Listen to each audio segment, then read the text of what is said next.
The alien hypothesis, ufology, and the community that surrounds it is kind of like an amorphous group. Its theories, evidence, research, and testimonies all create a thesis that is working to uncover the truth, whatever that may be. It's not just people who belong to MUFON. There are other UFO organizations, and there always have been. And then there are a number of people who are not associated with any organization, but they're independent researchers. And then there's news people, the media. In a sense, they become part of the UFO community when there's a sighting or when the subject suddenly takes on a greater visibility in society, like it did earlier this year with the Chinese balloon. Suddenly the UFO community kind of expands like a balloon, if you want to look at it like that. You have people who are scientists or researchers who ordinarily aren't doing UFO research, but they feel compelled to weigh in on this. They become part of the UFO community, and it's always sort of changing. But the core UFO community, as we would speak of it, would be the people who are involved in looking at cases, researching cases, writing books, even people who are doing blogs and podcasts. They don't always belong to organizations per se, and they're not intimately involved with the workings of MUFON or the Center for UFO Studies in Illinois.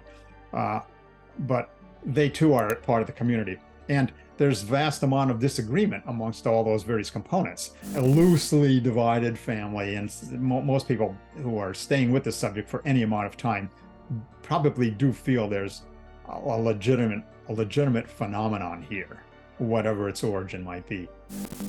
As for answers, well, it seems that there isn't one, at least not yet. We don't know all the answers right now, and for all we know, aliens could be watching us, but we just literally don't know. So I think it's important to stay curious. I think ufology is a good topic to study. There's like so much out there, and we're just like a small part of it. A small part of a much bigger concept. Well, what can we take away from what we've learned? The sky above you is limitless. It's like a whole new frontier up there. You know, it's kind of unknown up there too, in a way. You know, I think it's part of human nature to kind of seek those things out. So when you're up in the sky a lot, you know, you're kind of close to whatever spirit you're close to. Although we're, as pilots, we're kind of very clinical, there's times that you're like, you know, there's a sense of wonder up there. So I would say never lose that sense of wonder. Never lose your sense of wonder, but also never completely close yourself off to things unknown.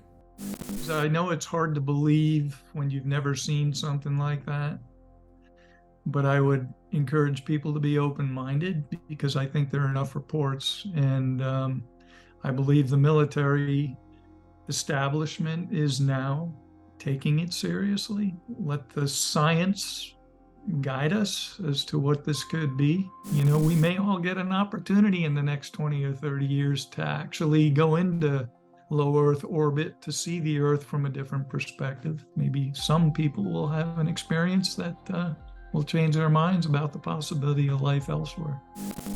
And above all, why should we care?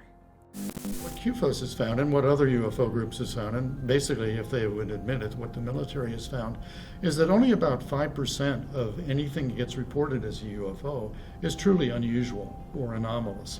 Everything else is either a probable or definite identified flying object. The key to being a ufologist is having an open mind, but being as critically thinking as you can. Whatever people are telling you, critically assess it, but keep that open mind, because you don't want to get invaded and nobody knows about it. All right? Also, you don't want to be hit by a Starlink satellite or space junk coming down. So yes, be aware of what's in the sky and try to identify what it is. Although not a definite answer to the alien hypothesis, being aware of what's around you or what could be around you is more common knowledge than you'd think. Keep an open mind and keep an eye on the sky.